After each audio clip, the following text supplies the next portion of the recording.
En 10 años, este próspero reino se enfrentará a una destrucción terrible. La Federación del Este, un lugar que alguna vez fue hermoso, será el escenario del apocalipsis. La causa de todo serán ellos, los 5 grandes pecados, que aparecerán para destruirlo todo. Sus poderes descontrolados provocarán explosiones masivas que arrasarán ciudades enteras, y el continente finalmente colapsará bajo su imparable poder. Para prevenir esta tragedia, Len, nuestro protagonista, revisa los documentos mientras asume la responsabilidad. Su misión se ha convertido en el patrón de esos 5 niños, los futuros villanos, para rehabilitarlos. Mientras contempla su plan, Len aprieta las manos y piensa que no esperaba que esto se convirtiera en un asunto tan colosal. Es irónico, considerando el lujoso estilo de vida que ahora disfruta en esta mansión, ya que en su vida pasada, no era más que un esclavo corporativo que trabajaba 78 horas semanales antes de poseer el cuerpo de este noble. Lo peor es que, en este nuevo mundo, Len es analfabeto y no tiene poderes especiales, por lo que se desespera al no entender nada mientras un sirviente le informa que la comida está lista. Inmediatamente, es guiado a un banquete extravagante, digno de la realeza, confirmando su nueva vida de noble. Tras disfrutar de la deliciosa comida, una sirvienta se ofrece a prepararle el baño antes de dormir. Len se sumerge en la tina, atendido por 2 doncellas, y empieza a pensar que esta vida de joven amo inútil y mimado no está nada mal. Se recuesta con pura satisfacción, pensando que esto sí es vida, aunque admite para sí mismo que todavía no tiene idea de dónde está. Pero su relajación se interrumpe cuando la sirvienta le recuerda que debe dormir temprano, pues los jóvenes amos regresarán mañana, dejando a Len confundido. Ella especifica que se trata de los jóvenes amos Leo y Tonio, y le pregunta extrañada por qué habla como si no conociera a su propia familia. El nombre Payatio resuena en la mente de Len, provocándole un escalofrío mientras se pregunta por qué ese nombre le suena tan siniestramente familiar. El pánico lo invade y hunde la cabeza en el agua, mientras las sirvientas lo miran alarmadas sin entender su reacción. De repente, la verdad lo golpea con horror al darse cuenta de que ha reencarnado en el mundo del juego que solía jugar, Psychedelia. Efectivamente, Len recuerda el nombre del juego, Psychedelia. Era un RPG táctico por turnos, al que él solía jugar compulsivamente en su vida pasada, aprovechando cada segundo libre. La trama era clara, sin importar la ruta, en el momento en que los 5 grandes pecados, ira, avaricia, pereza, orgullo y obsesión, despertaban. El reino, los nobles y básicamente todo el continente comenzaba su inevitable caída hacia la destrucción. Recuerda que, entre todos los corruptos, destacaba la casa Payatio, dirigida por el rey de las prostitutas y el rey de las drogas. Len cae de rodillas, paralizado por la revelación, pues ahora sabe exactamente dónde está. Él conoce esta misión secundaria, donde debía investigar a la familia Payatio y su organización criminal subterránea, Abelan. Mira la imponente mansión y piensa horrorizado si todo esto es una maldita broma, porque ahora él es Alan Palacio, el tercer hijo inútil de esa familia, el primer escalón que será aniquilado por los pecados cuando comience la historia. Alan yace en su cama, completamente desesperado, rogando en voz alta que por favor quiere volver a ser un esclavo de 78 horas semanales. Llora amargamente mientras sostiene una flor, pensando que de qué sirve vivir una vida de lujo si morirá en 10 años, sintiendo que esto es peor que 6 meses de salarios atrasados. Se lamenta de cómo pudo poseer un personaje de fantasía sin ningún poder, mientras otros reencarnados obtienen todo tipo de habilidades especiales. Pero entonces, una idea lo golpea. Espera, ¿poderes? Se da cuenta de que saber lo que sucederá en 10 años es lo mismo que ser un profeta. Con una nueva determinación, se pregunta por qué no simplemente elimina él mismo las causas de la futura caída de este mundo, y así, decide firmemente reformar a los 5 grandes pecados para poder asegurar su pacífica vida de noble. Suda frío, pensando que debería ser posible ya que ellos todavía son niños, a pesar de que él mismo no tiene absolutamente ningún poder. 2 meses después, su plan comienza a ejecutarse mientras Alan escucha el informe en su oficina sobre el rescate de los huérfanos del centro de experimentación, y que la gestión de ese orfanato fue confiada a una joven llamada Yutia, según le informa su leal caballero, Evan. Alan, ocultando sus verdaderas intenciones, elogia a Evan con rostro serio, afirmando que sus ojos fueron precisos y que Evan es realmente hábil. Evan está desconcertado por el rostro inexpresivo de Alan, preguntando si eso fue realmente un cumplido, ya que no puede leer su expresión. Alan fuerza una sonrisa tiesa y le dice a Evan que espera seguir trabajando con él,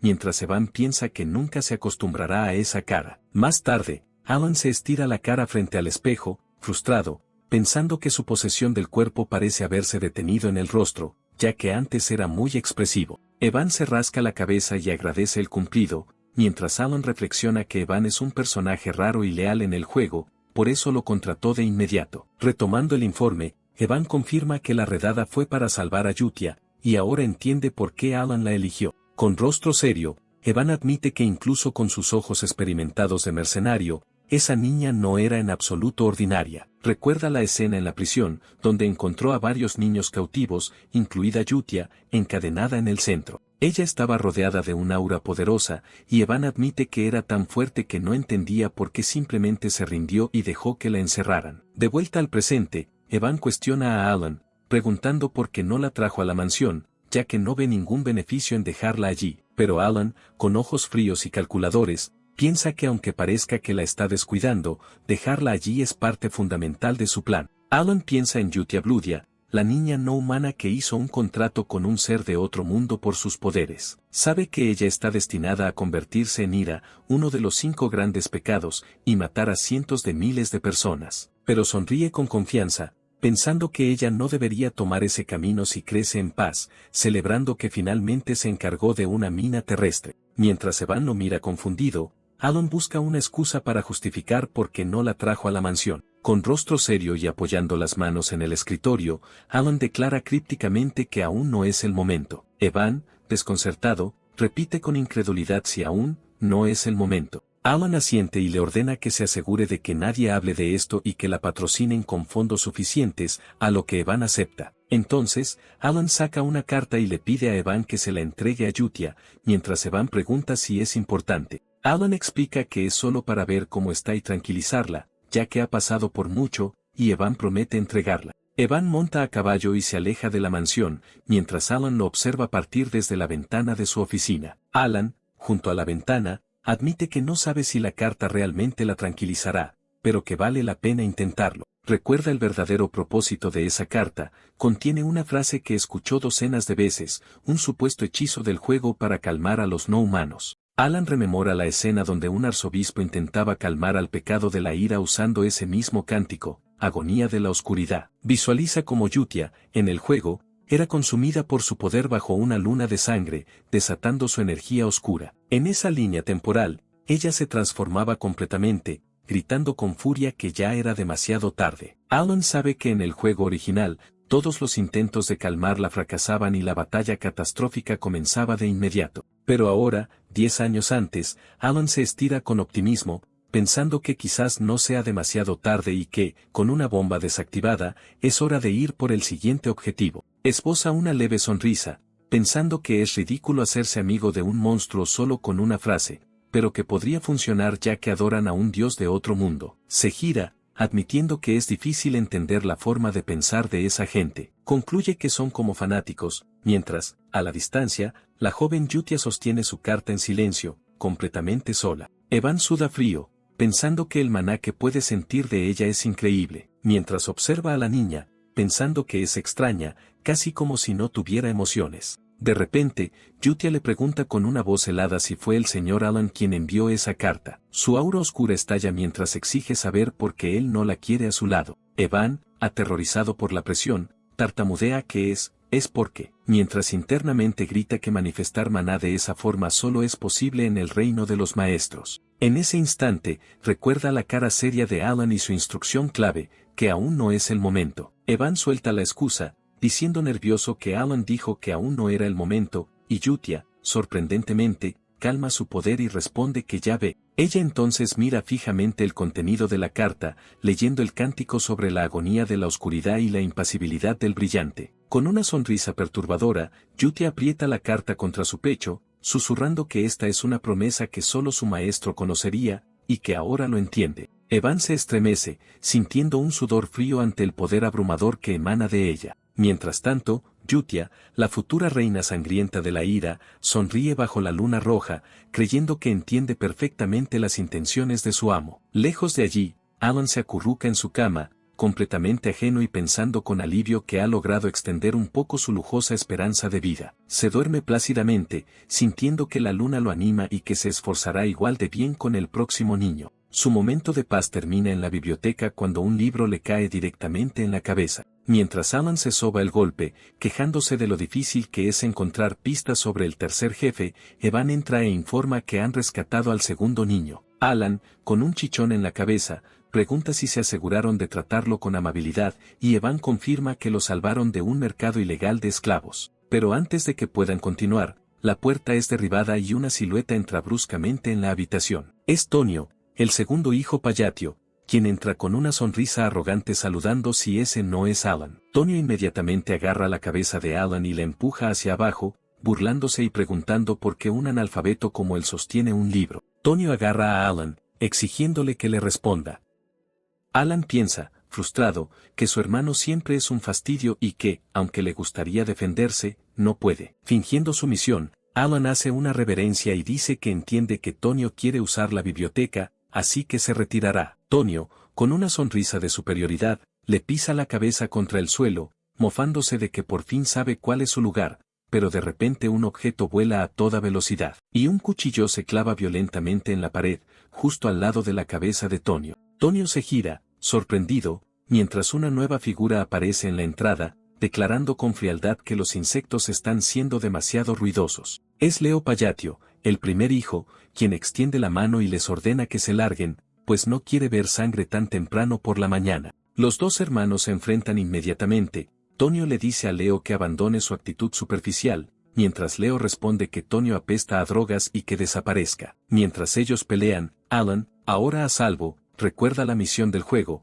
investigar el condado de Payatio, que dirigía la organización Abelan, pero cuyo poder era mayor de lo que pensaba. Básicamente, la trama de esta familia se reduce a los dos hermanos Escoria luchando a muerte por el puesto de jefe de la familia. Leo, el mayor, era una figura enorme del inframundo, rodeado de mujeres y conocido como el rey de la prostitución, mientras que Tonio era el rey de la droga, el gerente de un cartel a gran escala. Los dos hermanos inmediatamente comienzan a pelear brutalmente en medio de la biblioteca. Alan, aterrorizado, piensa que no puede arriesgar su dulce vida metiéndose con ellos, así que él y Evan escapan sigilosamente del lugar. Mientras huyen, el sonido de la destrucción reverbera cuando la pelea de los hermanos hace estallar la habitación. Una vez fuera, mientras Evan le arregla el cuello, Alan refuerza su decisión de vivir felizmente como el hijo bastardo débil e incompetente. De vuelta en su habitación, Alan se desploma en un sofá, exhausto, y Evan comenta que el segundo niño que rescataron tampoco parecía ordinario. Alan simplemente se queda tirado con la mirada perdida, murmurando,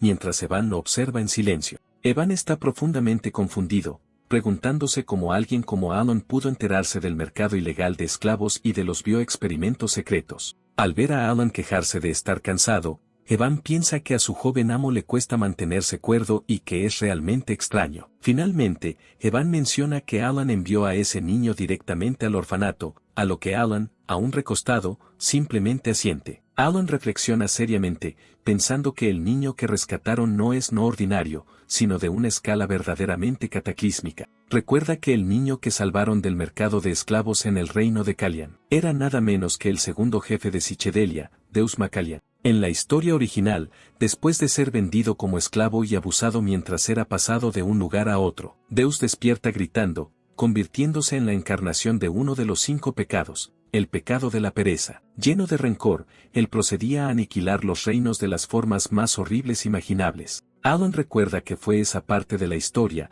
con su impactante crueldad, la que sorprendió a la mayoría de los jugadores. Sosteniendo su té, Alan tiembla al recordar que, irónicamente, Deus era muy trabajador y devolvía favores y deudas, por eso le insistió a Evan que lo tratara con amabilidad. Alan le explica a Evan que la razón por la que lo envió al orfanato es porque aún no es el momento, y Evan pregunta si la carta para Yutia era sobre él. Alan, con una cara inocente, confirma que sí, y que también añadió algo de charla trivial en la carta. Alan narra que le pidió a Yutia en la carta que cuidara del niño ligeramente enfermo que le enviaba, mientras Deus observa a lo lejos, solo. Deus permanece aislado en la oscuridad del orfanato, cubierto de vendajes, bajo una luz solitaria. Unos pasos se detienen frente a él, y una voz calmada simplemente lo llama tú. Es Yutia, quien lo observa fijamente y declara que él está roto. Ella analiza su mano temblorosa y llena de cicatrices, murmurando que esas son las huellas de eso. Deus alza la vista mientras Yutia lo confronta,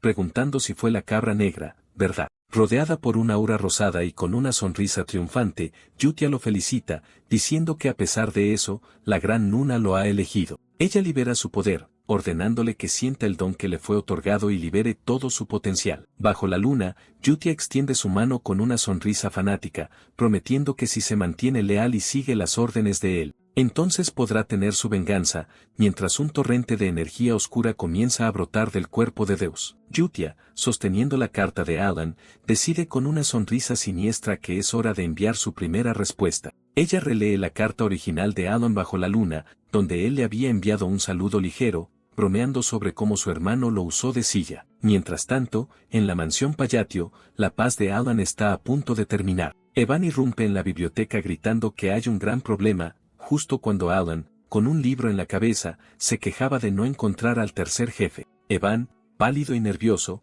intenta informar que la escoria, no, que el segundo joven amo. Alan, todavía confundido, levanta la mirada y pregunta qué es lo que pasa. Ha sido encontrado muerto, lo que impacta a Alan, quien piensa si esa escoria ya murió. Días después, Alan asiste al funeral de su hermano Tonio, observando la escena desde arriba. Ve a su padre, el conde, siendo adulado por dos mujeres que lo llaman mi señor en pleno duelo. Alan, asqueado al oírlas quejarse de hambre y aburrimiento, piensa que traer mujeres y drogas al funeral de un hijo confirma lo retorcida que es su familia. Alan observa el ataúd de Tonio, pensando que esta supuesta caída accidental es diferente de lo que él recordaba. Recuerda que en el juego original era Leo quien lo asesinaba, celebrando que por fin era el legítimo heredero tras matar a esa alimaña. Sin embargo, al observar a Leo en el funeral, nota su expresión de qué suerte y piensa que el culpable, Leo o sus seguidores, al menos debería disimular. Alan se cruza de brazos frente al ataúd, decidiendo ignorar el drama familiar que no le concierne. Después de todo, su única misión real es resolver el problema de los 5 grandes pecados. El tiempo avanza y, un año después, el sol se pone sobre la mansión. Como el problema de la sucesión se resolvió y Leo absorbió el negocio de las drogas, el condado se ha vuelto irónicamente más pacífico. Alan y Evan disfrutan de un momento de calma, sentados en la lujosa sala mientras revisan informes. Durante ese tiempo, Alan se convirtió en amigo por correspondencia de Yutia, pensando que mantener el contacto será útil para el futuro. Mientras lee la carta, donde Yutia cuenta que Juna es buena jugando y que a Deus le gustan las marionetas, Alan sonríe levemente, pensando que parecen ser buenos niños. Alan sigue leyendo la carta de Yutia, que detalla la lista de patrocinadores de ese mes. Nota que la lista ha aumentado de nuevo, y Evan, mientras come, comenta que es inusual pero bueno, antes de cambiar de tema, diciendo seriamente que recibió una llamada del gremio de información sobre que han encontrado una pista.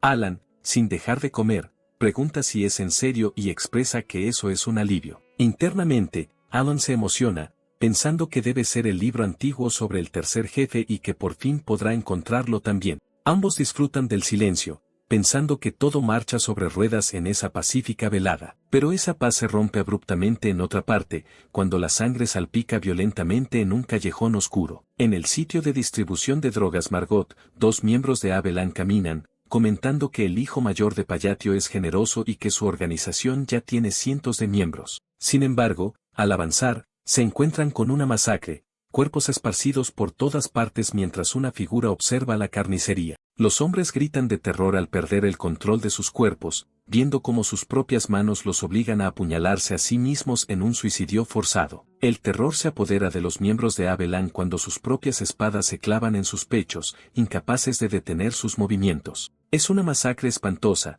donde docenas de hombres se quitan la vida simultáneamente bajo un control invisible. Un hombre agonizante suplica ayuda a una silueta encapuchada que observa impasible desde las sombras mientras la vida se le escapa. Es Deus, manipulando los hilos de maná, cuando Yutia aparece detrás de él y comenta que ha disfrutado del espectáculo de marionetas del día. Deus, con la mirada perdida en la destrucción, le pregunta a Yutia si realmente tiene sentido hacer todo esto. Ella le pregunta si acaso siente lástima por ellos, pero Deus responde con frialdad que no, ya que molían personas para crear drogas, aunque se pregunta si esto tiene que ver con su venganza. Yutia, con un fervor creciente, extiende los brazos y le asegura que por supuesto que ayuda, ya que esto crea el espacio para que él pueda regresar. Con una sonrisa torcida y sus ojos brillando con fanatismo, ella pregunta cómo podrían dejar este lugar en mal estado para cuando él llegue. Deus la observa en silencio por un momento y finalmente responde con voz inexpresiva que lo entiende. Inmediatamente después, una columna de energía mágica combinada estalla, borrando todo el sitio de distribución del mapa. Yutia y Deus flotan en la oscuridad, jurando que todo procederá de acuerdo con la voluntad de él. Inmediatamente, una luz cegadora estalla desde el cielo, desatando una explosión masiva sobre la ciudad. Bajo la luna creciente, la voz de Yutia resuena, declarando que ellos, la luna azul, serán su espada. Su poder no deja más que un gigantesco cráter humeante donde antes estaba el escondite de sus enemigos. El tiempo avanza, y han pasado 2 años desde que Alan y Yutia se convirtieron en amigos por correspondencia en la pacífica mansión. Un día, Evan regresa, arrastrándose exhausto por los pasillos y preguntando débilmente dónde está el joven amo. Encuentra a Alan en el patio trasero, quien se sobresalta al ver a Evan colapsar en el césped, apenas capaz de anunciar que ha vuelto. Tirado en el suelo, Evan levanta un pulgar con sus últimas fuerzas, informando que el 5.º niño también fue enviado con éxito al orfanato. Alan se tapa la boca,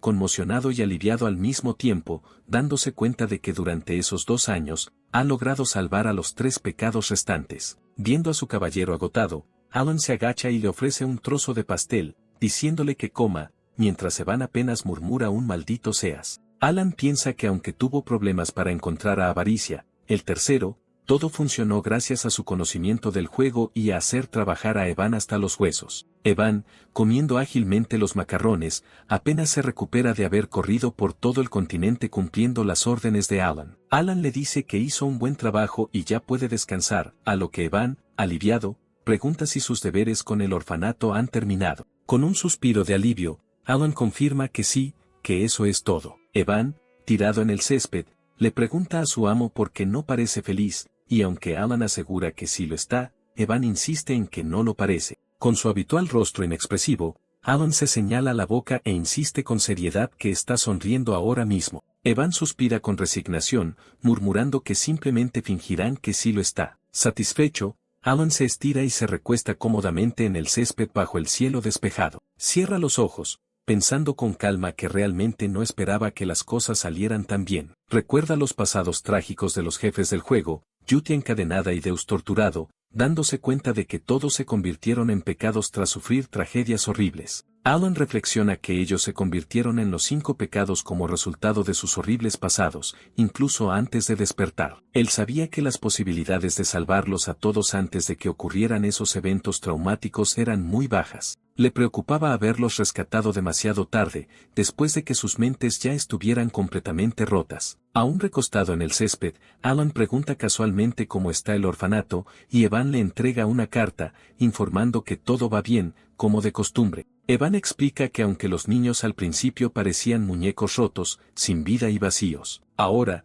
gracias al cuidado de Yutia, se han animado bastante, mientras Alan abre la carta, pensando que no necesitarán un cuidador adicional, mientras Lee no puede evitar pensar que realmente no esperaba que Yutia hiciera un trabajo tan bueno. Se pregunta si será por el trasfondo de su personaje y su conexión con el orfanato, deduciendo que ella odiaría que él interfiriera más. Alan comenta con una leve sonrisa que Yutia es una buena chica, y Evan, intrigado, pregunta si la carta dice algo importante. La carta simplemente transmite buenas noticias, asegurando que todos están bien, que no necesita preocuparse por Deus, y que tampoco debe inquietarse por los otros niños. Mientras tanto, en el orfanato, Yutia y los demás niños rescatados, que ahora lucen saludables, juegan alegremente en el jardín. Alan lee el informe con una leve sonrisa, comentando que está contento de que crezcan bien y que el entorno es realmente lo más importante. Evan entonces le pregunta cuándo planea conocer a los niños, recordándole que siempre dice que ya llegará el momento. Alan duda, pero piensa para sus adentros que en realidad no tiene ningún plan de conocerlos personalmente. Recuerda sus aterradoras personalidades en el juego, reflejadas como monstruos en un espejo roto, y sabe que no eran personas con las que quisiera estar. Se tapa la boca, admitiendo con un suspiro que aunque los rescató antes de sus tragedias, todavía les tiene miedo. Con nerviosismo, le miente a Evan, diciendo que quizás los vea en unos 5 años, a lo que Evan simplemente acepta. Alan, determinado, decide que de cualquier manera, necesita habilidades para protegerse a sí mismo. En este maldito mundo de fantasía oscura, mientras comienza a practicar la manipulación de maná, Piensa que afortunadamente, este cuerpo tiene talento para la magia, pero Evan interrumpe de repente, preguntando si ha oído hablar de la luna azul. Alan pregunta con indiferencia a Luna Azul, que, asegurando que nunca ha oído hablar de ellos, mientras Evan, rodeado de energía, explica que es una organización famosa por cazar criminales. Alan,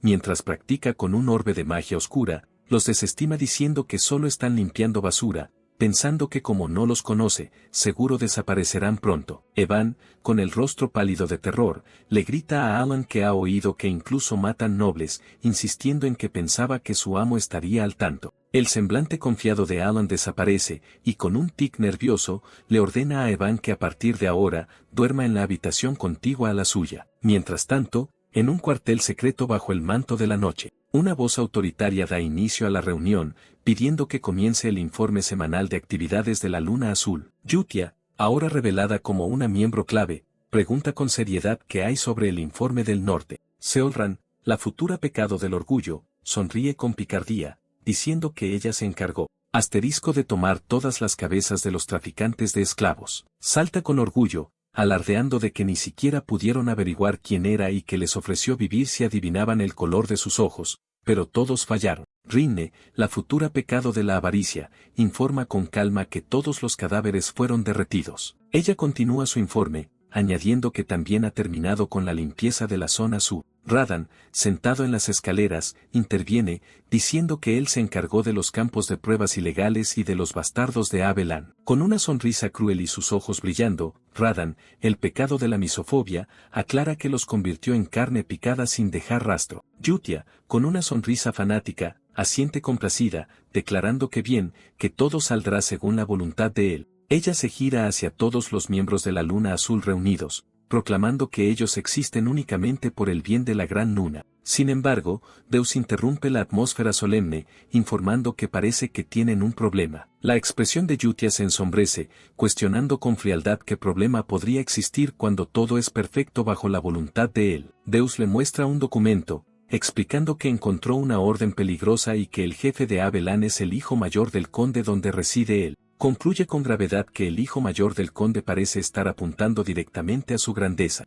El rostro de Yutia se contrae de furia, preguntando con incredulidad qué acaba de escuchar. Bajo la mirada de Deus y Radan, Yutia, envuelta en un aura siniestra, aprieta la nota y susurra que ya entiende. Los demás niños observan con nerviosismo cómo el poder de Yutia comienza a descontrolarse por la ira. Ella sostiene la prueba, una orden escrita para envenenar lentamente a su grandeza después de la muerte del conde. Con los ojos brillando intensamente, Yutia arruga el papel, su furia estalla mientras confirma que ahora entiende la amenaza. El tiempo avanza 2 años, y Alan asiste al funeral de su padre, el conde Payatio, quien tal como estaba previsto, murió. Oficialmente, la causa de muerte del conde fue registrada como un simple fallo cardíaco, pero Alan, de pie junto al ataúd, sabe que está claro que fue por una sobredosis, mientras escucha a lo lejos si la luna azul atacó de nuevo. Los nobles cercanos murmuran entre ellos, uno preguntando si todos fueron aniquilados otra vez y otro confirmando que el ataque fue anoche. Alan,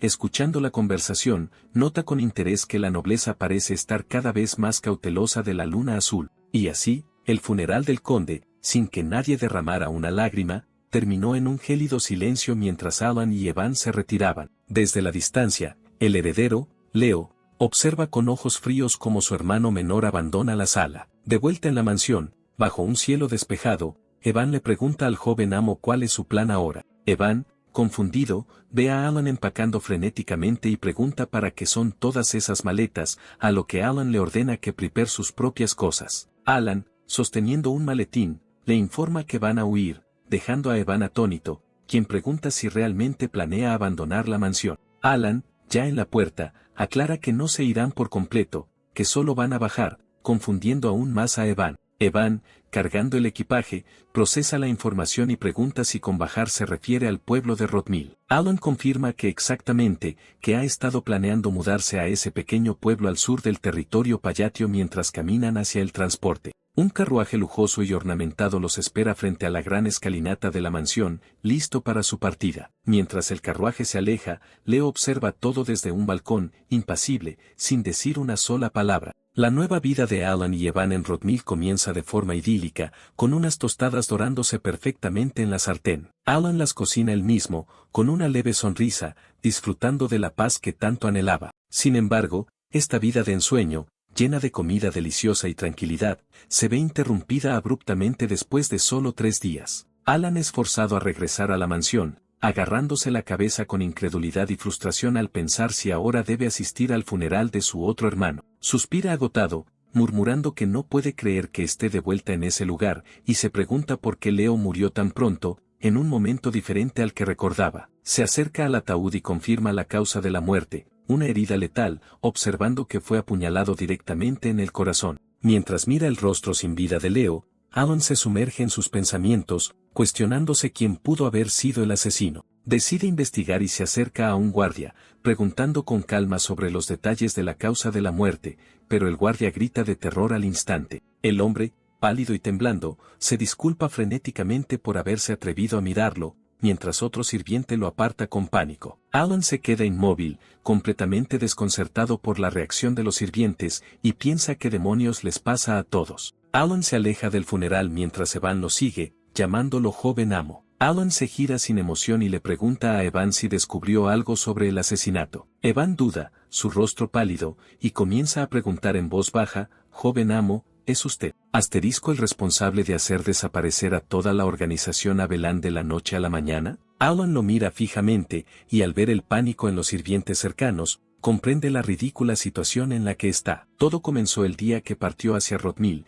mientras el carruaje se alejaba de la mansión. Sentados en el carruaje, Evan le preguntó a Alan si no sería mejor mudarse a una ciudad en lugar de un pueblo remoto. Pero Alan, con una sonrisa oscura, rechazó la idea, pensando que Rodmill era el destino final que había planeado meticulosamente. Su plan era simple, salvar a los 5 grandes pecados de sus trágicas desgracias, y detener la inminente ruina del mundo, asegurando así su propia vida pacífica. La imagen del futuro ideal de Alan es un picnic pacífico, donde los niños que salvó pueden reír y jugar a salvo. Por eso eligió Rodmill, un pueblo tranquilo que no tiene conexión con la trama original y donde, convenientemente, existe una villa Payatio. Allí, él podría cumplir su sueño, pensando con satisfacción que es el lugar perfecto para que un noble viva cómodamente sin hacer nada. Pero en el carruaje, Evan, escéptico, insiste en que no lo engañará más, a lo que Alan, con una sonrisa enigmática, responde que todo tiene una razón.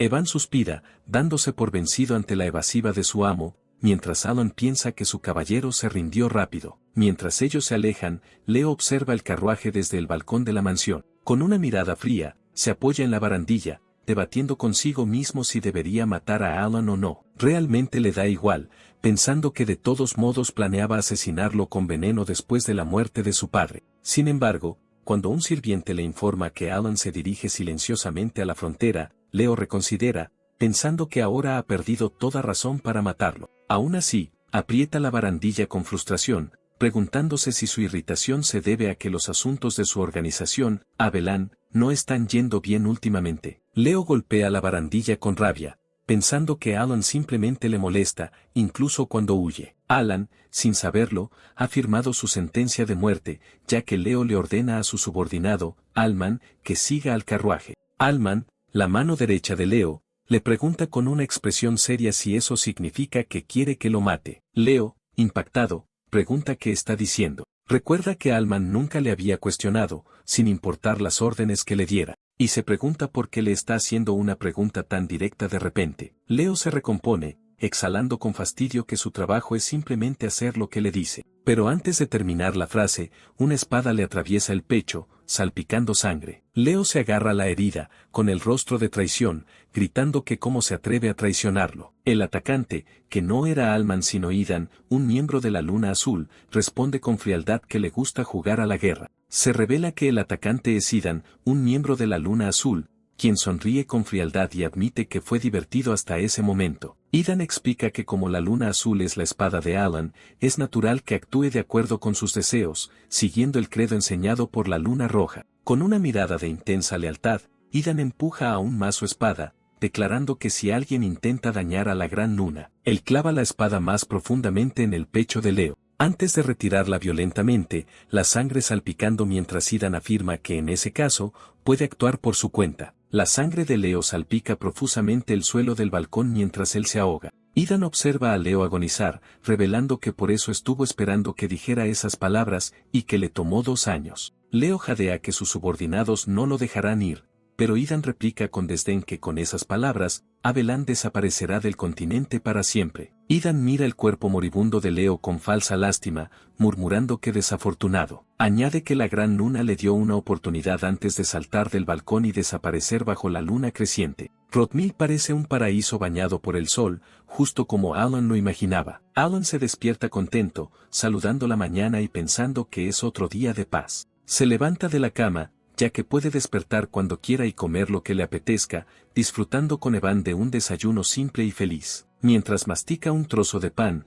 Alan sonríe ya que por fin puede vivir la vida de un verdadero noble, e incluso bromea con si debería abrir un puesto de tostadas. De repente, Evan irrumpe en la cocina, con una carta en la mano, informándole que tiene correo. Alan, distraído, pregunta qué es, mientras toma el sobre con desinterés. Al sostenerlo, el trozo de pan que estaba a punto de comer cae al plato de la sorpresa. Alan lee el contenido, su rostro se congela de horror al enterarse que debido a la muerte de Leo Payatio, se solicita su regreso inmediato. Con ese anuncio, su prueba gratuita del cielo caduca después de solo 4 días, terminando abruptamente su paz. Y así, Alan regresa a la finca Payatio, resignado, para asistir al funeral de su otro hermano. Alan se queda mirando a los sirvientes, que tiemblan de miedo, preguntándose qué les pasa y por qué lo miran así. Evan, sin poder contenerse, lo confronta, preguntándole cuándo se convirtió en el líder en la sombra. Alan, sin entender la pregunta y sintiéndose como si estuviera en un bucle interminable de circunstancias locas, se sienta junto a Evan en un rincón y le ruega entre lágrimas que por favor le explique por qué es el villano. Evan,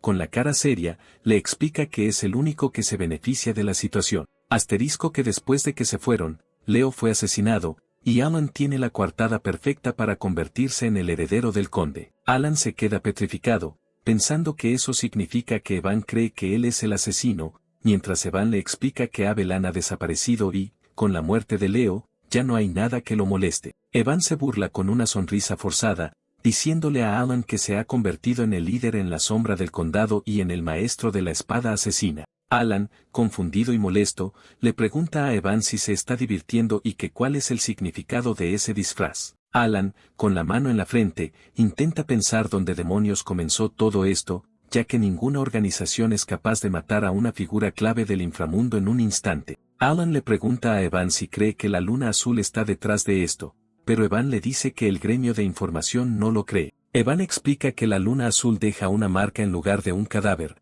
pero que los miembros de Abelan fueron asesinados a espada, un infierno en la tierra. Alan se da cuenta, así que esa es la razón por la que todos creen que él es el líder en la sombra que mató a un maestro de la espada. Alan sonríe con confianza, pensando que la luna azul ni siquiera aparece en el juego, y que esos debiluchos no pudieron haber hecho esto. Se pregunta quién demonios fue, mientras la escena cambia a Yutia y las demás preguntando si quedaron rastros. Rinne, envuelta en energía verde, asegura que no quedó nada. Seolran, con una daga en mano y una sonrisa salvaje, exclama que ella también se encargó de no dejar nada. El golpe de una puerta resuena, y una voz familiar anuncia que han regresado. Es Deus y Radan, quienes entran y explican que eliminaron a los 486 miembros restantes de Abelan, tal como quería la jefa. Yutia asiente, satisfecha, pensando que Abelan, esa enorme organización que gobernó el reino, se convirtió en cenizas en solo 5 días. Deus, rodeado de maná púrpura, informa que quedan 486 soldados de Abelan. Radan se acerca a Yutia y le confirma que, tal como ella dijo, los ha cortado a todos por la mitad. Yutia, con una sonrisa malvada, exclama que bien, que es perfecto, y así Abelan, la enorme organización que dominaba el reino, se convierte en polvo en tan solo 5 días, dejando atrás solo cadáveres y espadas clavadas en la tierra. Sin embargo, Radan interrumpe, diciendo que no cree que la limpieza haya sido perfecta, a lo que Yutia pregunta, irritada, ¿qué quiere decir? Radan le muestra una carpeta, explicando que la encontró junto a documentos de nobles conectados a Abelan. El ducado de Altia tiene una conexión particularmente profunda, con todos sus miembros envueltos en sombras oscuras. Yutia mira los documentos en silencio, su rostro se endurece al leer el nombre de Altia, y un aura roja comienza a emanar de ella. Yutia levanta la mirada, los ojos encendidos, y le dice a Radan, con voz oscura, que él ya sabe lo que ella va a decir. Radan y los demás asienten inmediatamente, comprendiendo su orden sin que se necesiten más palabras. Radan, con una sonrisa malvada y su espada a la espalda, asegura con confianza que se encargará de esto en silencio. Yutia exhala profundamente, cerrando los ojos por un instante para calmar la furia que la consume. Yutia le pregunta a Rinne si el gremio de información está limpio, a lo que Rinne confirma que el asunto se está manejando por separado de la luna azul. Deus interviene, explicando que todos los gremios actúan igual, llamándolo la espada infernal hecha por el maestro de la espada. Yutia, aliviada, pregunta si debe seguir vigilando sus movimientos. Deus, manipulando los papeles con magia, explica que la eliminación de Abelan no fue una orden directa, sino que actuaron porque la familia de esa persona lo atacó primero. Con voz solemne, Deus se pone una mano en el pecho, declarando que ellos son espadas, simples armas a disposición de la gran Nuna. Yutia, cubriéndose la boca con sus guantes, le pregunta a Deus con una sonrisa oscura si una espada no debe pensar por sí misma. Con ojos brillantes y posesivos, Yutia les recuerda que este asunto no debe llegar a oídos de esa persona, que lo ha dicho muchas veces y todos lo saben. Todos asienten, y Deus asume el mando de la situación. Yutia alza la mano hacia la luna, advirtiendo que la luna azul solo debe moverse por órdenes y que deben recordar que esa persona lo sabe todo. Los demás la observan con determinación mientras ella insiste en que nunca deben decepcionarlo. Deus, sin embargo, piensa confundido que no entiende por qué alguien con las habilidades abrumadoras de Yutia sentiría tanta ansiedad e inquietud simplemente por miedo a ser descubierta. Aún así, acepta la situación con un simple entendido mientras sostiene los documentos. Mira hacia la mansión en la noche estrellada, reafirmando que todo es por la gran Nuna, por ellos. Mientras tanto, en esa misma mansión, Alan golpea la cabeza contra su escritorio, gimiendo que ya no puede más. Llora sobre una pila de papeles, lamentando que solo quiere holgazanear y comer, preguntándose si eso no es lo que hacen los nobles después de un mes de trabajo incesante tras el funeral. Piensa, agotado, que aunque se ha ganado enemigos, la muerte de Leo, que debía ocurrir 6 años después, cambió el curso del juego y le dejó todo el trabajo atrasado a él, el heredero. Justo entonces, un grupo de ancianos sirvientes entra cargando enormes pilas de documentos, llamándolo joven amo, mientras Alan solo puede soltar un gemido de desesperación. Alan, rodeado de pilas de trabajo, se pregunta por qué todos trabajan tan duro ahora, cuando con el conde anterior holgazaneaban. Su aura oscura intimida a los sirvientes, quienes tiemblan de miedo, pensando que está enojado y que deben trabajar más duro para no morir. Alan, ahora un antiguo esclavo que solo quiere hacer su trabajo en silencio, suspira, pensando si trabajan así por los rumores de que él es el cerebro detrás de todo. Más tarde, junto a una chimenea donde se asa carne, Evan llama a su joven amo. Evan observa a Alan practicar magia, admitiendo que, honestamente, está asombrado por su progreso. Mientras Alan manipula orbes de energía, Evan exclama que es impactante que haya alcanzado el segundo nivel en solo 2 años de autoestudio, reconociendo que tiene un gran talento. Alan, concentrado, admite que su talento es decente, mientras Evan explica que normalmente se necesitan 4 años y que la magia requiere un don innato. Alan, sudando ligeramente, confiesa que practicó duro para defenderse porque se sentía muy inquieto últimamente. Demuestra un control preciso de maná, haciendo levitar múltiples esferas de energía por toda la habitación. Sin embargo, su expresión se ensombrece al pensar de que sirve todo ese esfuerzo si su habilidad aún está a medio desarrollar. Alan piensa que al principio estaba emocionado por usar todo tipo de magia en este mundo de fantasía. Creía que si su plan funcionaba, no habría peligro y podría aprender lentamente, pero ahora, desesperado por salvar su propia vida, se da cuenta de la terrible verdad. Su reserva de maná es increíblemente diminuta, lamentando que nada de lo que intenta funciona. Recuerda la explicación del juego, la capacidad innata de maná es fija, como la categoría de peso natural de un atleta, y la suya es muy pequeña, una limitación fundamental que ninguna cantidad de entrenamiento podrá compensar, dejándolo abatido. Mientras contempla que si nada más funciona, queda un último método, Evan interrumpe con una carta, anunciando que por fin llegó su invitación al baile. Alan levanta la vista, desconcertado por la interrupción, repitiendo con sorpresa si se trata de un baile. La escena cambia a un salón de baile opulento y resplandeciente, lleno de nobles vestidos elegantemente que danzan al son de la música. Alan y Evan entran al gran evento, vestidos con sus mejores galas de conde, listos para enfrentar a la sociedad aristocrática. Alan suspira al entrar al baile, murmurando que ya está cansado con solo llegar. Este es el baile aristocrático regular del sur, un intercambio crucial para los nobles, y Alan piensa que pronto será conde. Se ajusta el cuello, entrando en modo serio, mientras Evan, comiendo detrás, pregunta qué está haciendo y Alan piensa que debería aprovechar para hacer contactos. Con determinación, Alan reflexiona que formar conexiones con la nobleza es crucial para asegurar su futuro pacífico. Sin embargo, mientras él y Evan permanecen quietos, todos los nobles a su alrededor comienzan a apartarse activamente, evitándolos. Cuando Alan intenta saludar a un noble cercano con la mano, el hombre retrocede gritando de terror. Observan en silencio como un grupo entero de aristócratas huye despavorido, como si hubieran visto un fantasma. Evan apenas contiene la risa y le dice a Alan que no se moleste demasiado, pero Alan responde con frialdad que no lo está en absoluto. Alan, resignado, afirma que esto era de esperar y se despide de Evan, listo para marcharse. Se ajusta la ropa con orgullo renovado, pensando que sabe que lo menosprecian por su falta de refinamiento, mientras Evan lo mira confundido. Alan piensa que la actual familia Payatio está llena de alborotadores del este, a diferencia de la era de su bisabuelo, pero decidido, toma una copa de vino, pensando que no vino sin pensar y que desbloqueará la habilidad social que practicó en secreto. Se acerca a una dama cercana, comentando con calma que el aroma del vino es único, y que especialmente el olor es distintivo, mientras la mira intensamente, con lo que él cree es una sonrisa gentil, pero luce aterradora. Alan añade que le gustaría tener algunas botellas en casa, pensando que una sonrisa amable es esencial. La dama, sin embargo, lo mira con absoluto terror, su rostro pálido y tembloroso. Ella tartamudea que le dirá a su padre que las prepara de inmediato y huye despavorida, mientras Alan intenta detenerla, diciendo que no, que eso no es lo que quería. Desde lejos, otros nobles murmuran si acaba de chantajearla por vino de edición limitada, llamándolo peor que sus hermanos, mientras Alan suda frío. Evan se burla disimuladamente, mientras Alan, en negación,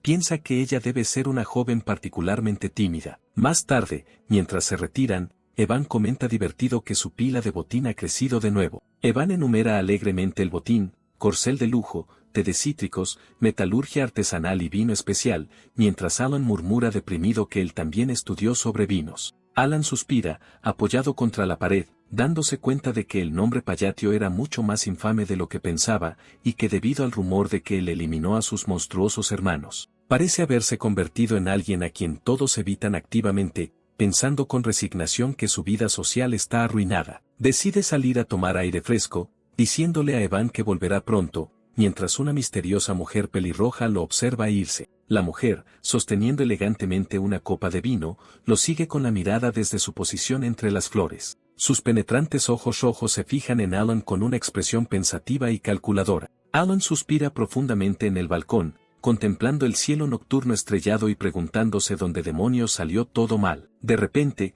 una voz suave rompe el silencio, pidiendo disculpas y preguntando educadamente si puede tener un momento con él. Alan se sobresalta, girándose sorprendido y pensando si alguien realmente le habló a él y quién podría ser. Sin embargo, al mirar hacia la puerta del balcón, no encuentra a nadie allí, quedándose completamente desconcertado. Alan mira hacia abajo, sorprendido, mientras la voz continúa, diciendo que ella es Loria, la tercera hija del duque Altia, presentándose formalmente ante él. Alan procesa el nombre, pensando que Altia lo explica todo, y responde con un simple sí, hola. Recuerda que la familia Altia es uno de los 3 grandes poderes oscuros del juego, los alborotadores del norte. Suda frío, confirmando su sospecha de que no hay forma de que ella sea una persona normal. Sin embargo, Alan frunce el ceño, preguntándose por qué no recuerda a esta chica del juego original. Loria, con expresión angustiada, declara que será directa con él, mientras Alan piensa que no cree que ella aparezca en el juego. La sombra de Alan parece volverse amenazante ante los ojos de Loria mientras ella le suplica que por favor le preste su fuerza. Loria junta las manos con desesperación,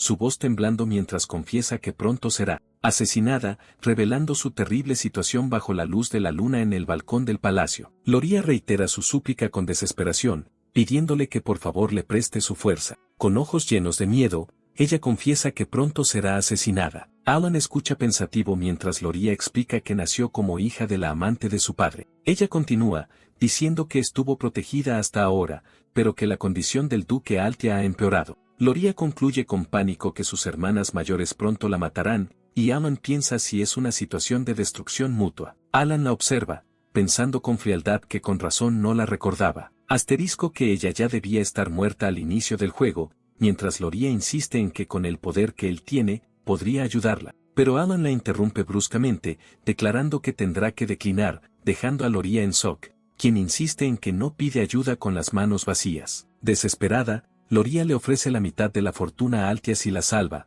pero Alan le da la espalda, diciendo que se retira. Mientras se aleja, Alan piensa que aunque simpatiza, apenas puede cuidarse a sí mismo y que, de todos modos, no es la figura poderosa que dicen los rumores. Alan echa una última mirada a Loria, sintiéndose culpable pero decidido. Ella permanece sola en el balcón, su expresión llena de tristeza y resignación. Él suspira, tocándose el cuello con estrés, reafirmando su decisión de no involucrarse. Mientras Alan se da la vuelta para irse, Loria le desea suerte en voz baja. Alan regresa al bullicioso salón, pensando internamente que espera sinceramente que ella encuentre un aliado confiable. Mientras tanto, desde un balcón superior, dos figuras encapuchadas observan la escena. Una comenta que Altia parece haberse acercado a la gran luna y si debería informar a la luna roja. La otra figura lo detiene, diciendo que está bien ya que según la inteligencia, Loria es la única Altia no vinculada a Abelan. El primer encapuchado mira a Loria abajo, pensando que eso significa que ella es la única Altia que no es objetivo de radar. Él murmura que eso simplifica las cosas y que se encargarán del resto de los Altia, a lo que su compañera asiente, confirmando que procederán según la orden de la luna roja. Ella concluye que se enfocarán en bloquear la información para que el caso Abelan nunca llegue a oídos de él, mientras ambos miran fijamente a Alan en el salón de abajo. Alan observa el salón de baile, su rostro serio y calculador. Se pregunta por qué está tan vacío a su alrededor, si acaso tiene una barrera que repele a la gente, cuando una voz femenina lo saluda con un hola. Alan se sorprende, pensando emocionado si ese saludo fue para él y si esta vez podrá socializar con los nobles, respondiendo un sí, hola. Pero al ver a la mujer pelirroja con abanico, la reconoce del juego y piensa consternado si es otra jugadora de las sombras. Ella sonríe tras su abanico, y Alan confirma su sospecha de que nadie normal se le acercaría primero a menos que fueran problemas. Recuperando la compostura, Alan se inclina y la saluda formalmente como Lady Zenonia, a lo que ella pregunta, sorprendida, si él sabe quién es ella. Alan responde con calma que por supuesto, que ella es bastante famosa en muchos sentidos. Recuerda que en el reino de Asteria existen tres grandes jugadores de las sombras, poderes ocultos que mueven los hilos. Estaba la familia Altia del Norte, representada por una rosa helada y espinas, y su propia familia, los Payatio del Este, cuyo símbolo era un ojo vigilante sobre su imponente mansión. Y finalmente, la familia Zenonia del Oeste, representada por una torre roja. Era Katia Zenonia, la hija mayor del conde, quien pregunta con una sonrisa seductora si realmente es tan famosa. Alan recuerda que si los Payatio eran una banda criminal, los Zenonia eran un sindicato criminal inteligente y organizado. Él tiembla internamente, pensando que lo que necesita son conexiones útiles para mantener su vida pacífica de noble. Decidido a evitarla, Alan la halaga diciendo que es muy hermosa, mientras piensa que por el bien de su vida fácil, nunca debe involucrarse con ella, y ella le agradece. Katia, con una sonrisa aún más profunda, sugiere que le gustaría hablar más con él. Alan, intentando escapar, responde que le encantaría, pero que hay demasiados ojos sobre ellos ahora, rogando internamente que por favor lo deje ir en silencio. Ella lo observa con una sonrisa enigmática y comenta que él es tal como dicen los rumores. Katia se gira levemente y añade que espera volver a verlo pronto, dejando a Alan completamente desconcertado. Ella entonces se aleja elegantemente, desapareciendo entre la multitud del salón de baile. Alan se queda perplejo, preguntándose qué quiso decir Katia con sus últimas palabras. Mientras tanto, las figuras encapuchadas confirman que la información del caso Abelan está contenida, pero mencionan una nueva preocupación. señalan que Alan parece estar siendo seguido por alguien que lo observa desde fuera de la ventana. Deciden seguir observando sin nuevas órdenes y eliminar al seguidor si es necesario, antes de saltar rápidamente del balcón. Tiempo después, Alan y Evan se encuentran en un paisaje rocoso y boscoso, listos para su siguiente misión. Evan, escéptico, le pregunta a Alan si este cañón es realmente el lugar que buscaba. Evan nota que, aunque es mediodía, el interior está extrañamente oscuro, mientras Alan aprieta el puño, confirmando que este es su verdadero objetivo. Al entrar, Evan suspira, pensando que podría llorar si esto resulta ser otro callejón sin salida, mientras observan extrañas runas en las piedras. Alan le asegura que esta vez es real, aunque admite que era mucho más fácil de encontrar en el juego. Finalmente, revela la verdadera razón de su viaje al sur, encontrar la entrada al legendario laberinto de los susurros. Alan recuerda que si resuelves los acertijos en las 8 salas del laberinto, recibirás un poderoso artefacto como recompensa, pensando que ha memorizado todas las rutas y acertijos. Se acercan a la imponente entrada del laberinto, grabada con extrañas runas brillantes. Alan se maravilla al verla en la vida real, sintiendo que es diferente a pesar de haberla recorrido incontables veces en el juego. Evan, impresionado, comenta que el interior del cañón parece artificial, como si alguien lo hubiera construido deliberadamente. Evan pregunta asombrado cómo su amo conoce este lugar, a lo que Alan responde vagamente que ha venido aquí a menudo. Evan lo mira con incredulidad, repitiendo si ha venido a menudo. Alan rectifica diciendo que era broma, que tiene sus métodos, y lo insta a entrar, mientras Evan le ruega que no bromee con esa expresión. Apenas entran, son recibidos por el rugido de monstruos demoníacos que habitan en la oscuridad, y una mano gigantesca aplasta violentamente algo frente a ellos, mostrando el peligro inminente. Evan observa con horror la mano gigante aplastando implacablemente, mientras comenta que si te equivocas en los acertijos, esas cosas te aplastan sin piedad, mientras Alan, impasible, escribe tranquilamente en la estela de piedra. Evan no puede evitar pensar cómo su joven amo puede mantener la calma en una situación como esta. Reflexiona que llevan 4 años juntos y aún no lo entiende, sus misiones no tienen patrón, eliminar criminales, pagar deudas, salvar huérfanos, ayudar esclavos o entregar mensajes sin sentido. Mientras la mano gigante sigue golpeando, Alan confirma que acertó el acertijo, pero que la puerta solo se abre cuando el mecanismo termina, y Evan piensa cómo sabe tanto si apenas ha salido de la finca. A pesar de todo, Evan confía en su misterioso amo, pensando que la razón por la que lo sigue es simple: todo lo que hace, de alguna manera, lleva a un buen resultado. Justo cuando Alan nota que la puerta se está abriendo, Evan suspira, preguntándose internamente qué demonios planea su amo esta vez. Alan, por su parte, siente un alivio inmenso pero también náuseas, pensando que sabía que sería cruel, pero que verlo de primera mano casi le rompe el cuello al intentar no mirar. Finalmente, al ver la siguiente sala, Evan piensa con alivio que parece. Llegan a la cámara final, llena de tesoros resplandecientes y una mano misteriosa que muestra varios anillos. Alan señala el anillo negro en el dedo índice, diciendo que solo tomarán ese y se irán. Evan comenta que ese anillo parece el más inútil,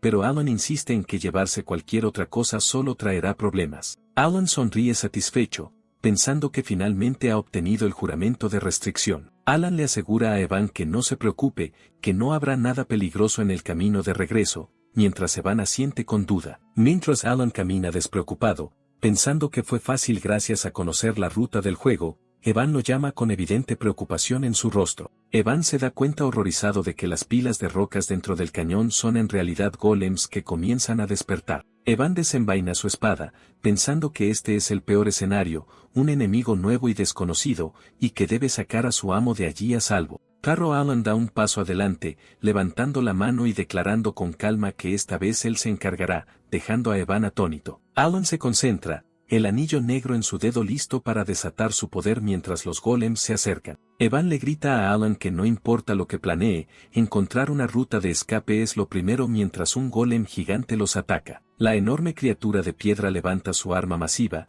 lista para aplastarlo sin piedad. Evan grita desesperado, advirtiendo que espere, que la magia de segundo nivel no será suficiente para detenerlo. Pero Alan, imperturbable, levanta su mano con el anillo negro y declara con frialdad que invoca el juramento de restricción. El anillo brilla intensamente y una luz poderosa envuelve a Alan mientras el artefacto se activa. De repente, se encuentra flotando en un vacío cósmico, donde una voz profunda resuena, llamándolo fragmento que hereda la gran voluntad de Nyakuya, y le ordena que pronuncie 2 restricciones que pueda decretar. Alan mira a su alrededor, sudando frío, pensando que en el juego aparecía una ventana de elección, pero ahora solo escucha una voz. Un rostro colosal y sombrío emerge entonces de las profundidades del vacío, revelándose como la fuente de esa voz imponente. Alan recuerda que el juramento de restricción es un artefacto de absorción que permite al usuario imponerse restricciones a cambio de poder. Alan tiembla ligeramente, pensando que la voz casi hace que este mundo se sienta real,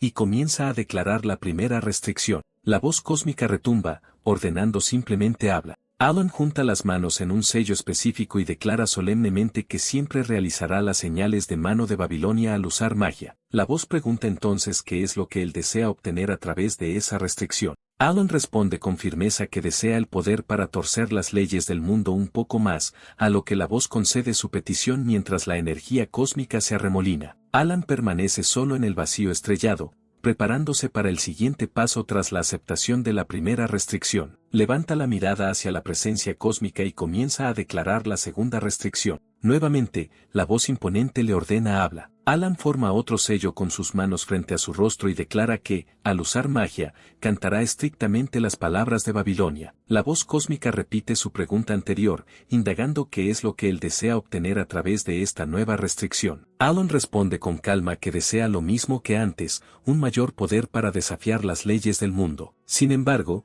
la voz cósmica permanece en silencio, dejando un vacío inquietante. Alan suda frío, preguntándose si se equivocó en algún paso, si imitó mal el icono de habilidad del juego. Piensa desesperado que elegir ambas restricciones, señales de mano y palabras, otorga el máximo poder de ataque mágico, que memorizó todas las combinaciones del juego, y que esto tiene que funcionar. Finalmente, la voz retumba con un concedido, mientras una oleada de energía oscura y blanca surge, confirmando la aceptación. La voz entonces se dirige a Alan, llamándolo humano que recuerda los gestos y misterios de un dios olvidado, expresando su gratitud a aquel que hereda la voluntad. Alan queda confundido, preguntándose qué significa eso de heredar la voluntad. Siente como el anillo en su dedo comienza a desvanecerse, siendo absorbido por su cuerpo, confirmando que la restricción se aplicó con éxito. La voz cósmica pronuncia sus últimas palabras, prometiendo que siempre lo estará observando, a él, el que hereda la voluntad. De vuelta a la realidad, el tiempo se reanuda justo cuando el golem ataca y Evan grita aterrorizado que la magia de segundo nivel del joven Amon no será suficiente. Los imponentes golems de piedra avanzan, sus ojos rojos brillando con intención asesina mientras rodean a Alan y Evan. Evan grita desesperado que la magia de segundo nivel no es suficiente, mientras Alan levanta la vista hacia la amenaza inminente. Los ojos de Alan permanecen tranquilos, sin rastro de pánico, enfocados únicamente en la tarea que tiene entre manos. Concentra todo su maná, pero la esfera de relámpagos que debería brillar intensamente apenas parpadea, luciendo patética en su mano. Alan piensa con resignación que, no importa cuánto entrene, este es su límite inherente, sosteniendo la débil esfera de energía. Con los golems a punto de atacar, Alan decide con frialdad que es hora de probar el verdadero poder del juramento de restricción, comenzando a manipular la esfera de maná con ambas manos, aplicando las restricciones impuestas. Alan reflexiona sobre el inmenso poder obtenido a través de esta restricción y el precio que ha pagado por él. Alan enfoca su mirada, la esfera de energía ahora crepita con un poder inmenso, lista para ser desatada contra sus enemigos. El encantamiento babilónico comienza con la primera palabra clave, refracción. Alan levanta la cabeza, alzando la mano para sentir el maná que se arremolina y converge. La segunda palabra clave, repulsión, se activa. Una feroz explosión de truenos estalla desde el epicentro del hechizo. Alan alza la mano, controlando la luz cegadora que se forma sobre él. Continúa cantando la siguiente frase, luz azul. De pie en el saliente, Alan crea una gigantesca esfera de trueno, ignorando a los golems que intentan alcanzarlo. Termina el encantamiento con el nombre final de la técnica, línea de difracción. Alan comienza a formar velozmente los sellos de mano de Babilonia, la energía eléctrica crepitando a su alrededor. Con un gesto decidido, Alan desata un rayo concentrado de su mano. El relámpago impacta violentamente el suelo de la cueva, mientras Evan se protege detrás de Alan. Evan mira hacia arriba, sudando frío, completamente petrificado por la demostración de poder. Una de las criaturas de piedra es instantáneamente desintegrada por las ondas de energía azul. Alan y Evan alzan la vista, dándose cuenta de que el golem gigante sigue en pie, apenas afectado. El golem gigante levanta su mano masiva y ataca con un arma de piedra, la electricidad arqueando a su alrededor. Alan y Evan miran hacia el techo de la cueva, observando las runas mágicas que brillan en la oscuridad. Evan se gira hacia Alan, incrédulo, preguntando qué demonios acaba de pasar. Mientras se alejan, Evan le pregunta si ha estado ocultando su fuerza, a lo que Alan responde con calma que no, en absoluto. Evan, asombrado, gesticula y pregunta si Alan está seguro de que eso fue solo magia de segundo círculo, ya que nunca vio algo así en 15 años. Alan, con rostro serio, simplemente responde que sí, dejando a Evan completamente mudo. Alan, rodeado de signos de interrogación, piensa confundido que él tampoco lo sabía, pues no era así en el juego. Recuerda que en el sistema de batalla de Psychedelia, la magia podía mejorarse en cada turno usando sellos o cánticos. Esta vez, él mejoró la magia de relámpago en cadena utilizando 4 cánticos y sellos de manos, lo que equivalía a un total de 5 turnos de poder acumulado. Alan piensa que, en otras palabras, simplemente usó la configuración del juego para un hechizo de relámpago a gran escala. Pero la entidad cósmica le recuerda que, debido a sus restricciones, ahora debe usar sellos y cánticos para toda su magia. La voz lo llama humano que recuerda los misterios de un dios olvidado y le expresa su gratitud por heredar la voluntad, mientras Alan piensa que el poder fue mejorado una y otra vez. Ya fuera de la cueva, Alan suspira aliviado por haber salido, pensando que el resultado de esa magia de segundo círculo superó con creces sus expectativas. Evan se desploma en una roca, gimiendo que explicarle esto a Alan es más agotador que la batalla. Evan, todavía sentado, le pregunta a Alan quién demonios creó ese lugar tan desagradable, mientras Alan solo murmura pensativo. Alan entorna la mirada, recordando de repente que el laberinto del susurro en realidad tenía un nombre diferente. Recuerda el foro del juego, donde los jugadores explicaban que el lugar era conocido como el laberinto de Payaon, el creador. Alan le dice con calma a Evan que un tipo llamado Payaon lo creó, a lo que Evan, atónito, pregunta qué acaba de decir. Alan levanta a un exhausto Evan, diciéndole que han trabajado duro estas 3 semanas y que regresarán al este, pues tiene algo que hacer. Evan, en su mente, piensa sorprendido que el joven amo es mucho más diligente de lo que aparenta. Mientras ayuda a Evan, Alan reflexiona que si elige el sello de mano correcto, el poder aumenta, y si elige el cántico correcto, las propiedades mejoran. Piensa que esto es diferente al juego, donde los efectos visuales eran los mismos y solo aparecía un número de ataque aumentado. En cambio, esta vez, Alan notó cómo el hechizo realmente cambiaba de forma con cada cántico que pronunciaba. Alan, en su forma chibi, se pregunta si puede ver esas transformaciones porque es especialmente bueno controlando el maná, a pesar de su reserva patética. De vuelta con Evan y los caballos, Alan decide que lo probará cuando recupere su maná, sintiéndose aliviado de que todo salió bien por ahora.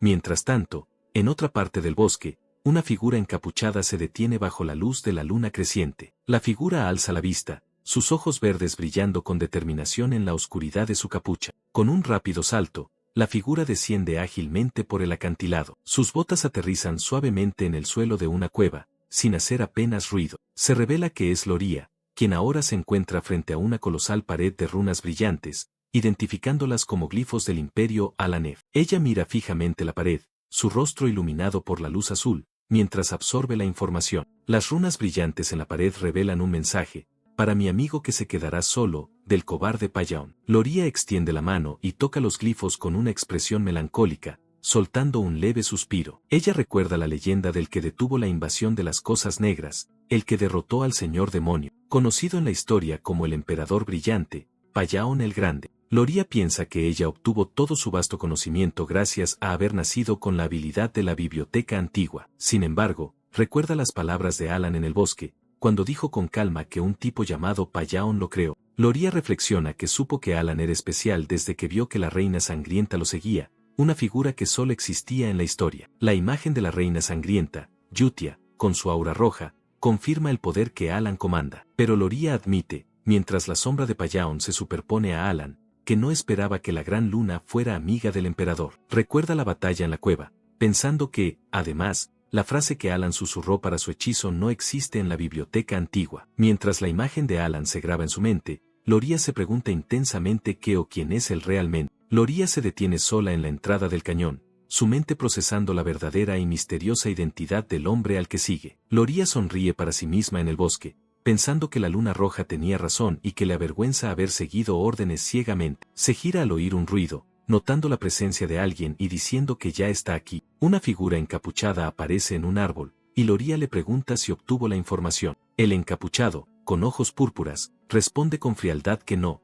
que el oscuro está muerto. Observa el cuerpo caer, explicando cómo su cabeza se retorció repentinamente en el aire. Loria, ahora con rostro serio, declara que tendrán que informar esto para que sea procesado. Ambas figuras saltan ágilmente, desapareciendo entre los árboles bajo la luz de la luna. Mientras tanto, en el condado Senonia, Calla Senonia es observada desde la ventana de su mansión. Ella mira de reojo, pensando con seriedad que entonces no era solo un rumor. Toma su té, la imagen de Alan en su mente, reflexionando que él es escalofriantemente impasible. Calla piensa que los ojos de Alan son como el abismo, mientras él repite la palabra famosa. Ella sonríe, admitiendo que sí, el conde Senonia es fuerte y famoso. Sin embargo, reflexiona que Alan la llamó famosa a ella, aunque no participa en eventos sociales. Se acerca a su padre, que está escribiendo en el escritorio, y le pregunta si eso no es fascinante. El conde la mira, mientras el pensamiento de Calla aclara que él es el conde allí. Calla sonríe con picardía, sus ojos rojos brillando con astucia. Su imagen se refleja en la pupila de su padre, simbolizando su control total. El rostro del conde se ve tenso, como una marioneta, contrastando con la calma de Calla en su mente. Ella piensa que nadie sabe que convirtió a su padre en un títere, y se pregunta cómo lo descubrió a Alan. De vuelta en el baile, Calla le dice a Alan que hay demasiados ojos, mientras piensa que él también notó a los seguidores que ella le puso. Un sirviente corre escaleras arriba, llamando con pánico el nombre de la señorita Calla. Calla, con calma, le pregunta qué sucede, mientras el hombre le ruega que vaya a ver su habitación. Ambos observan el cadáver oscuro y retorcido del seguidor flotando en el aire. El sirviente, sudando, murmura que el perpetrador trajo esto a propósito y que, al menos, el secreto no fue revelado. Calla esboza una leve sonrisa irónica, pensando y preguntándose cómo demonios se enteraron. Rodeada por una serpiente y rosas rojas, Calla sonríe con malicia, pensando que Alan descubrió su debilidad apenas se conocieron. Mientras tanto,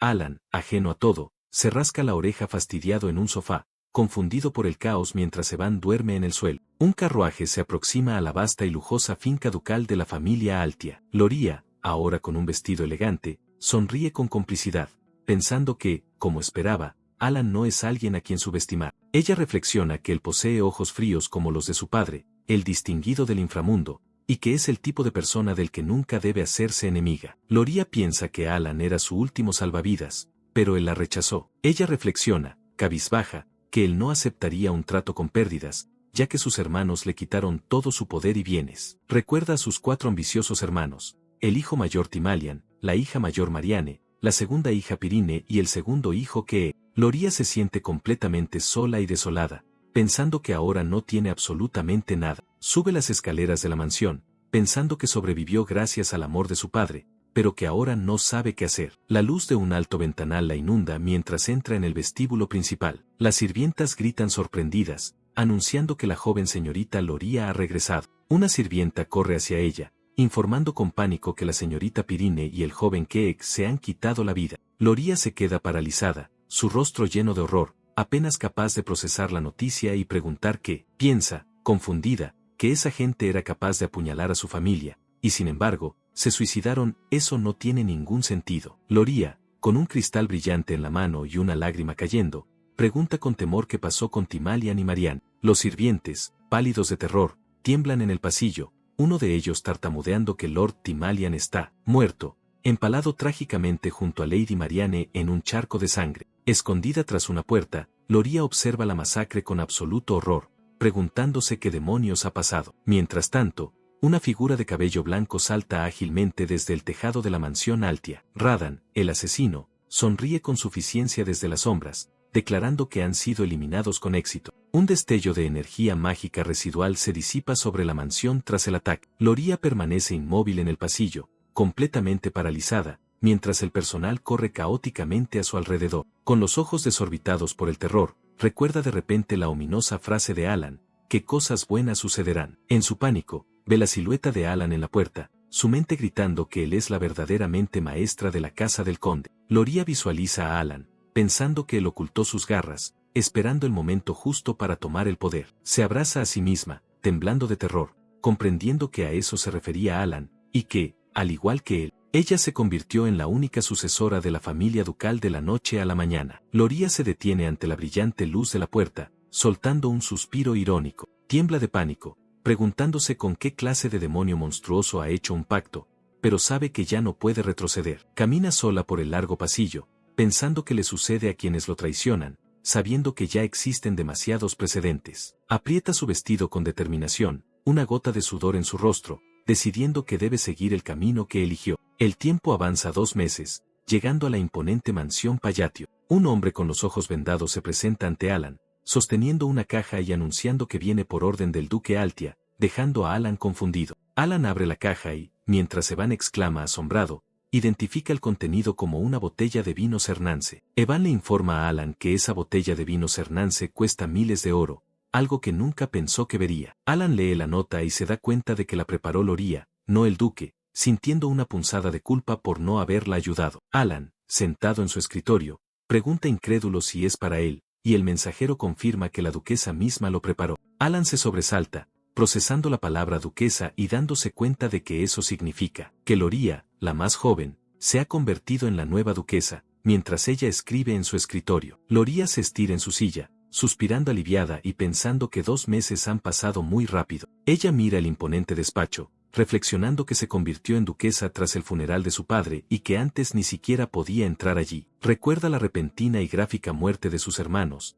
Timalian y Marianne, que murieron empalados. Piensa que, a pesar de lo repentino, ella no fue sospechosa en absoluto, ya que tenía la coartada perfecta de estar en el baile. Recuerda que, en ese momento, sus hermanos habían eliminado su organización secreta, dejándola literalmente sin poder al regresar a la mansión. Loria aprieta el puño, una lágrima cayendo mientras piensa sorprendida que él incluso usó esa situación para su ventaja. Recuerda que él la rechazó sin mucho cuidado en apariencia, pero hizo todo el trabajo sucio tras bastidores para eliminar a sus hermanos. Ella se pregunta qué tan lejos en el futuro calculó él, ya que ni siquiera le informó del funeral de su padre. Camina sola por el pasillo, deduciendo que él debió ayudarla porque necesita el nombre Altia para algún plan. Sabe que aunque logre unificar las organizaciones de Altia, no será suficiente para igualar el poder que él oculta. Loria mira el emblema de su familia, dándose cuenta de que ese regalo de vino significa que él quiere algo de ella. Piensa en Alan Payatio, una figura importante del inframundo sentada sobre una montaña de oro, y se pregunta qué tiene el que ella no. La respuesta es la habilidad de manipular la política desde las sombras. Él la necesita a ella, al nombre Altia, como su pieza de ajedrez. Loria se detiene en el pasillo, observando los retratos de sus antepasados colgados en la pared. Decide que, por ahora, tendrá que concentrarse en lo que debe hacer, mirando los árboles desnudos contra el cielo nocturno. Loria, de pie en el gran salón, piensa con confianza que el distinguido la contactará pronto. Ella sonríe levemente, esperando que a él le haya gustado su regalo de gratitud. De vuelta en la mansión Payatio, el mensajero se despide y se retira del despacho. Alan observa su partida, pensando confundido que algo no cuadra con la historia de Loria, mientras Evan se pregunta qué le pasa. Pasan unos meses, y la nieve cae sobre la finca Payatio, 5 años antes de que comience la historia original. Alan camina por el pasillo cuando una voz lo llama "Oh, joven amo", interrumpiendo sus pensamientos. Es Evan, quien se acerca corriendo y le pregunta si ya debe llamarlo conde, a lo que Alan responde que la ceremonia aún no ha ocurrido. Alan suspira, molesto, pensando que nunca planeó convertirse en el conde y que esto rompe sus reglas para una vida tranquila. En su mente, un pequeño Alan decide que, ya que está acostumbrado, al menos maximizará las ventajas de ser un noble. Evan entonces le entrega un sobresellado, informándole que es la carta de Yutia, y Alan la toma en silencio. Alan entra al despacho y le pregunta a Evan si obtuvo información sobre los asesinos de Leo, a lo que Evan responde que el gremio aún investiga. Mientras se sientan, Evan le pregunta a Alan cuál es su objetivo ahora, suponiendo con calma que no se trata de venganza. Alan, con rostro serio, piensa que los cambios en el juego son efectos mariposa causados por él, así que decide prepararse para lo inesperado. Evan sonríe, exclamando que Alan sonó como un verdadero conde, y Alan, mientras abre la carta, responde con un simple seguro. Alan se concentra en el sobre, preguntándose qué le habrá escrito Yutia esta vez. La carta detalla que todos están bien, enfocados en sus pasatiempos, y que los espectáculos de marionetas de Deus ya son de nivel profesional. Lee que a Seolran le encanta jugar alegremente con sus amigos en el jardín,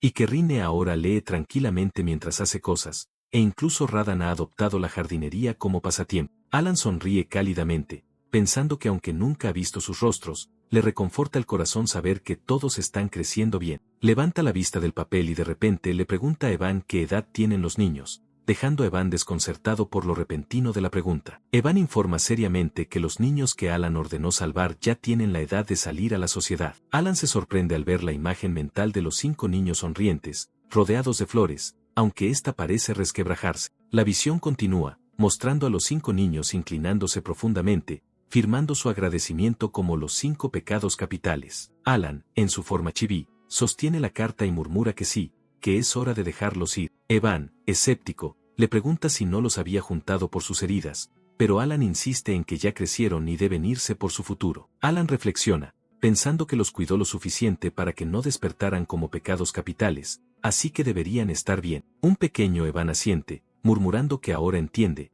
ya que todos están bien de salud. Alan recuerda que en el juego, cada batalla de jefe tenía una narrativa. Yutia, la ira, poseía el talento de la fe. Deus, la pereza, tenía el talento innato de la espada. Y Rinne, la avaricia, destacaba por su talento para el estudio. Seolran, el orgullo, tenía el talento de una luchadora formidable. Y Radan, la misofobia, poseía el increíble talento de un apóstol. Alan levanta los papeles, pensando con confianza que si usan sus talentos en los campos correctos, estarán más que bien. Un plan perfecto. Con una leve sonrisa, decide que también debería preparar un regalo de graduación para cada uno de ellos. Cae la nieve sobre la mansión Payatio mientras el cielo se tiñe de naranja. Alan levanta los brazos triunfante, gritando que por fin ha terminado todo, mientras Evan, sentado a su lado, da un sorbo a su bebida. Evan se despide enérgicamente, y mientras Alan lo ve partir, se pregunta con picardía si podrá obtener algo a cambio cuando se vuelvan famosos. Alan envía sus cartas, deseando que los niños las lean y salgan al mundo, como aves volando hacia el sol. En el orfanato, Yutia sostiene su carta, anunciando con seriedad que las órdenes han llegado, y que esta vez, fueron entregadas individualmente. Los demás la miran en silencio, cada uno sosteniendo su propia carta, mientras una atmósfera de tensión llena la habitación. Seolran salta de alegría, sosteniendo su carta en alto y gritando un yay, mientras Deus, a su lado, la mira con calma. Rinne lee su propia carta con una sonrisa serena, y Radan, parado cerca, también revisa la suya. Yutia, sin embargo, sostiene su carta con una mirada penetrante y fría, sus ojos rojos brillando con intensidad. Alan recuerda el consejo del juego: a Rinne le gusta el conocimiento, y te acercas a ella dándole un buen libro.